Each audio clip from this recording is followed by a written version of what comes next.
Often people read these historical documents and they don't really understand what is being talked about when they read about it. People live in a modern society today. They're used to having a modern water system, hand sanitizers, antibiotics, that kind of thing. They don't realize that all this stuff came about in the last 150 years. Prior to that, you had some real problems. And that's where communicable diseases come in. Alright, now I'm going to give you a list of communicable diseases that existed. And, you know, some of these diseases still exist today. They're just very much contained because of our modern hygiene and so on and so forth. But back then, they spread pretty quick. And I'm going to tell you some ways they got spread. Alright. There was first the plague of Athens, and it dated between 430 and 427 BC. Then there was the Antonine plague that dated between 165 and 180 AD. Then there was the plague of Justinian, which dated between 541 and 542 AD. And then there was the famous Black Death that dated between 1347 and 1351 AD. Then you would go on to the Great Plague of Milan, which dated between 1629 and 1631 AD. Now, around this time was also an American plague that was around in the 16th century, so it was sometime between the 1500 and 1599 range. Okay? Then there was yet another plague called the Great Plague of London, which dated between 1665 and 1666 AD. And then there was the Great Plague of Marcel, which dated between 1720 and 1722 AD. Then there was the Moscow Plague and Riot of 1771 AD. And finally there was the third pandemic between 1855 and 1950 AD. Now, how did these diseases spread? Well, some of them were airborne. And when you have an airborne disease, there's really not much you can do about it. You breathe it in, boom, you're done. Okay? But many of these diseases were either waterborne or human-to-human contact. Now, waterborne meant this. We have modern water treatment plant systems in our country today. But prior to 150 years ago, that was practically unheard of. Now, yes, the Romans did develop the Roman aqueducts. But if there was a leak in the aqueducts in which freshwater and wastewater got together, you had a plague. And let me tell you something, they had those pots, okay, and people went to the bathroom in pots back then. Those pots got dumped, plague started up. Simple as that. It only took one person to have a plague like that to kill off 20,000. Alright? And keep in mind that until about 150 years ago, there were public baths. It wasn't like we have the showers of today. We have all this good hygiene showers, so on and so forth. We had public baths, and I'm going to tell you something. You had one person that was super sick, say with one of these plagues, they climbed in that public bath and they decided to take a whiz, or worse, I think you can imagine that. Everybody got contaminated. And let me tell you something. Some people survived these plagues because they were healthy enough to.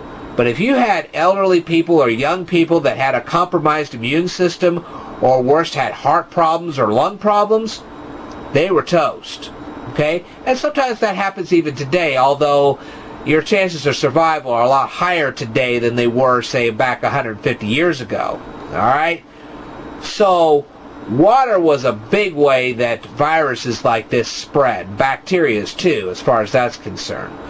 But the fastest way that these diseases spread was from human to human contact. People exchanging money. Remember, it wasn't until the last 50 or 60 years where we had all this modern technology and we had all these credit cards. People used to exchange cash. Now, I know some people still do that today. But that number's getting fewer and fewer and fewer. Even I do the cash, but I know that the next generation probably won't. Okay, and that's probably why people don't do the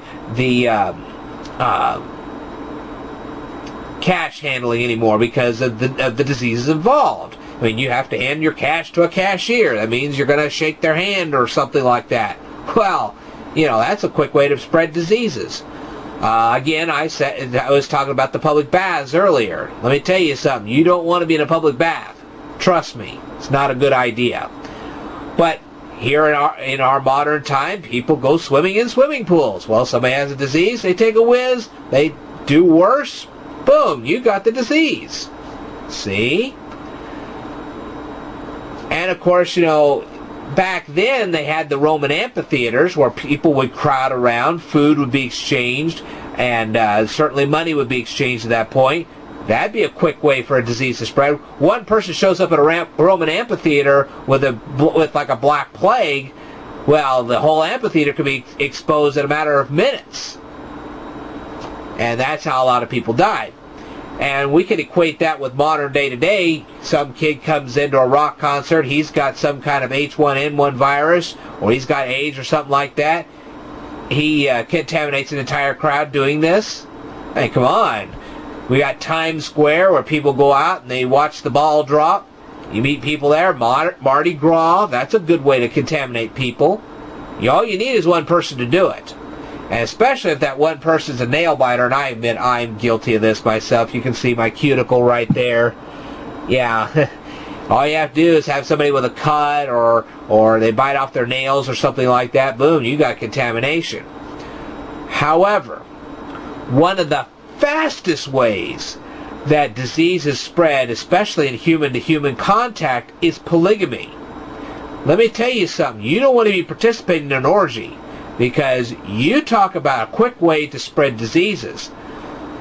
People in ancient times used to practice bestiality. And let me tell you something. Some people in our modern society practice bestiality today. Well, if you have a disease that's normally confined to animals, somebody has sex with a animal with that disease and then starts having sex with other people, that disease spreads. And I have a feeling that's one of the ways that AIDS got spread, and I have a feeling that that's one of the ways H1N1 is going to be spread. You have somebody that practices bestiality that really shouldn't do that. It's biblically condemned, but they'll do it anyway. Well, there you go. Let me tell you something.